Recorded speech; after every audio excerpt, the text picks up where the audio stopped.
Welcome on Brand Runner, where we discuss creative productivity and how to build standout brands. That's right. And today we're going to be looking into something Yeah, really quite captivating. It's been everywhere it has. recently. Mm-hmm. The whole trend of people transforming images Yeah, into the style of Studio Ghibli right. films Yeah. using ChatGPT's new GPT-4 Yeah, the new version of it. image generation. Exactly. So it's been really remarkable. Like, as soon as OpenAI launched this GPT-4o Mm-hmm. update, it seemed like almost immediately the internet, particularly AI spheres, Oh, yeah. became flooded with AI-made cartoons and memes, Yeah. all kind of echoing that same distinct Yeah. Studio Ghibli aesthetic. Yeah. And people have been applying this to everything, Right. like their own personal photos, Mm-hmm. redrawing them in the Ghibli style, internet memes. Yeah. We've even seen it applied to historical Right. moments. Yes. And it was actually noted in Getting Animated in Variety Yeah. that, Even CNN picked it up. yeah, CNN, Yeah. that even Sam Altman, Oh, wow. OpenAI's CEO, Right. has even joined in on this trend. Yeah. He was tweeting about it, changing his profile picture Yeah. to a Ghibli-inspired avatar. Right. So what we want to do today is really understand why this trend has kind of exploded in the way that it has. Oh, okay. What is it that's driving people to participate? Right. And then look at, I mean, there are a lot of interesting copyright and ethical issues that have come up around it as well. Oh, absolutely. So why don't we start by exploring Yeah. why this has become such a huge trend? Sure. So I think first and foremost, what really stands out is just how easy it is to use. Oh, yeah. You know, with this ChatGPT update, GPT-4o, and a lot of other readily available platforms like MidJourney, Yeah. GetMG.ai, even BrockAI now. Sure. It's incredibly easy Yeah. to take, your regular image. Right. And render it Yeah. in this, signature Ghibli style. Yeah, like resources like how to create Studio Ghibli-style art with ChatGPT. Right. If you look at that, the process is so straightforward. Yeah. You literally just upload an image, type in a prompt. It's a text prompt. Yeah, something like, transform this into a Studio Ghibli-esque scene Right. with lush backgrounds and endearing characters. Right. And then, boom, moments later, Yeah. you have your AI-generated artwork. Exactly. So that, the barrier to entry is so low. Whoa. It's got to be a huge part of why yeah. this is spreading It's everywhere. like wildfire. And the other thing, too, I think, is you can't discount Right. the really strong cultural impact of Studio Ghibli. I mean, these films Oh, yeah. like Spirited Away, My Neighbor Totoro, Howl's Moving Castle, I mean, they're more than just movies. Yeah, They're almost cultural events. absolutely. And, they're so beloved for their hand-drawn animation. Yes. The storytelling, the really rich Yeah. and detailed worlds that they create. I mean, they resonate with people Yeah. of all ages Yeah. globally. Mhm. So, I mean, this kind of Right. inherent appeal of seeing kind of familiar things Yeah. recreated through this beloved visual style, Yeah. that's captivating. It's Mhm. interesting. Yeah. And there's definitely this sense of nostalgia and warmth that's associated with that aesthetic. Absolutely. And what's also interesting, too, is that people aren't just turning their portraits into anime characters. Right. They're taking all sorts of things from pop culture, political events, Yeah. classic internet memes, and reimagining them with this artistic touch. We've seen Ghibli versions of the Lord of the Rings trailer, Yeah. scenes from The Sopranos, Oh, wow. and even a reimagining of that photo with Trump, Oh, Vance, and Zelensky. Yeah, yeah. And I think what's so fascinating about that, too, Yeah. is that, it allows people to play with and recontextualize imagery, Yeah.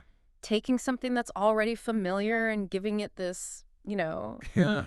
artistic spin. Yeah. And it creates all this content that's shareable Mm-hmm. and often quite funny. Yeah. The distracted boyfriend meme, Ben Affleck's ever-present cigarette, Elon Musk with the cutlery. Right? I mean, Yeah. these sort of mundane, everyday images Yeah. get a whole new layer of charm or irony Yeah. when they're rendered in this kind of gentle, whimsical Yeah. Ghibli style. Yeah. And, and then, there's also Jenna Limbus-Warren's cat, Right. Molly, Right. which became, really popular example of Yeah. how even personal photos could be transformed. Yeah. So, And I think yeah. also we can't overlook Right. the impact Right. of Sam Altman Hmm. participating in this, Yeah. When the CEO at Right. the company Right. that's behind this Yeah. starts making lighthearted comments about it Right. and changing his own profile picture, Right. that's a big signal. That's a huge signal. And it amplifies the phenomenon. Totally. And he had this really great tweet, and it was quoted in CNN and Variety, Okay. where he was talking about, like, oh, finally getting recognition for Ghibli-style images Mm-hmm. after years focused on superintelligence to cure cancer or whatever. Right. So, It's unexpected. yeah. Yeah. But, while Yeah. all of this is happening Mm-hmm. and people are Yeah. kind of enthusiastically Yeah. Ghiblifying everything, Right. there's also this other side of it, Oh, absolutely. which is Yeah. Studio Ghibli co-founder Right. Hayao Miyazaki Yeah. has some pretty strong Yeah. reservations Mm-hmm. about this. And Yeah. he's made it clear, He has. like his views on AI-generated animation Yeah. are well known. I mean, going back to 2016, Mm-hmm. he's been quoted in Getting Animated, CNN, The Independent, and Variety Yeah. as saying Yeah. he described AI-generated animation as an insult to life itself. Wow. And he said that he was utterly disgusted by the concept. Strong words. Yeah. Yeah. And And it really highlights this yeah. fundamental clash Yeah. in artistic philosophies here. Yes. This widespread celebration of Yeah. AI mimicking this artistic style. Yeah. And then you have the actual creator Yeah. of that style saying this is antithetical to Yeah. human artistic expression. Yeah. And, his dedication to that kind of frame by frame animation Right. really stands in contrast to the Yeah. speed and automation Yeah. of AI. And it's not just Miyazaki's past statements Right. that are casting this, Right. bit of a shadow. Right. There are also reports that Yeah. ChatGPT itself Mm-hmm. started to refuse Oh, wow. prompts that were specifically requesting Ghibli-style images. Oh, interesting. So Yeah. people are like complaining about this. Right. And this was noted in Getting Animated. Okay. OpenAI put out a statement Mm-hmm. initially suggesting that they're going to permit the generation of images Okay. in broader studio styles, Okay. but they're going to prevent Right. creations that directly mimic Yeah. the style of specific living artists. Okay. But it's interesting, right? It is. Because how do you classify Right. Studio Ghibli? Yeah. Is it a broader studio style? Mm-hmm. But it's so closely tied Right. to Miyazaki, Yeah. who's still living. Right. So it's like, where is the line there? It's a gray area. Yeah. Yeah. And then it gets even more complicated Okay. because ChatGPT itself, this was noted in Getting Animated and CNN Mm-hmm. when it was like being tested. Yeah. ChatGPT itself was saying Yeah. that Studio Ghibli's art style is copyrighted, and I can't create images that explicitly mimic it. Wow.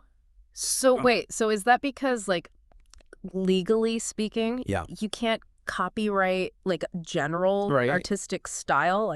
I can't copyright Impressionism. Right. But Ghibli films, they have very, very specific and recognizable elements. Yeah. Like the way they draw eyes, the types of creatures, the color combinations they use. Right. And lawyers are arguing that replicating those specific elements, Mhm. even if you're just using, a prompt in the style of, Yeah. that could be seen as infringing on copyright. Right. Even though you're not directly copying the image. It's those elements that are protected. Yeah. And then this is where it gets even weirder. Okay.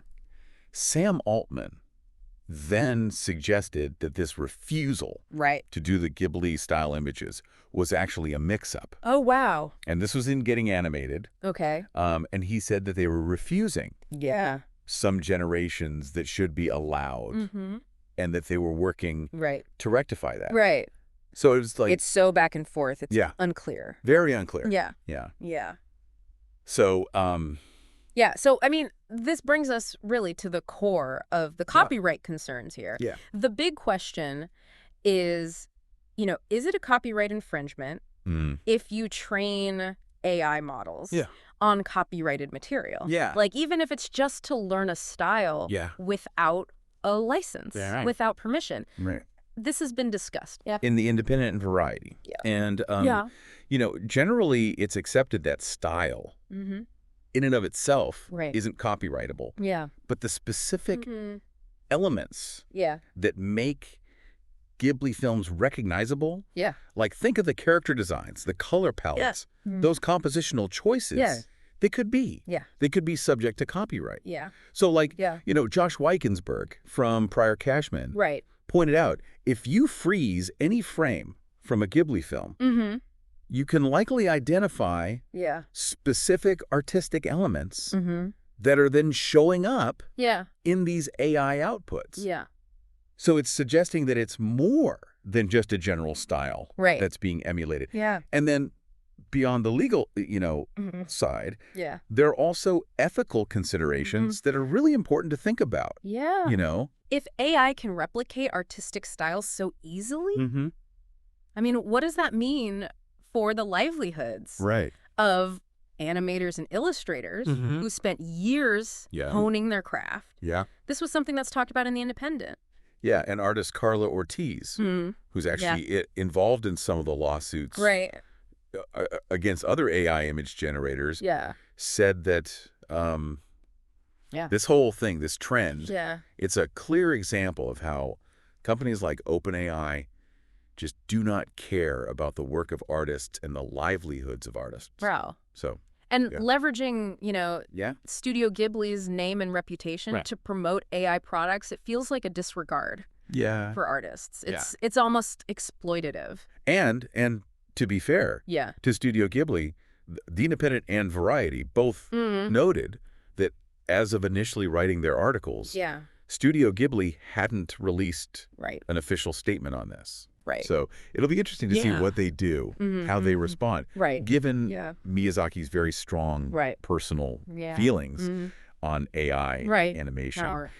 But, this whole thing exists within this context of, like, there's so many legal battles that are ongoing right now. This was mentioned in CNN and Variety, like, the New York Times suing OpenAI over the use of their copyrighted material for AI models. So it's all happening right now.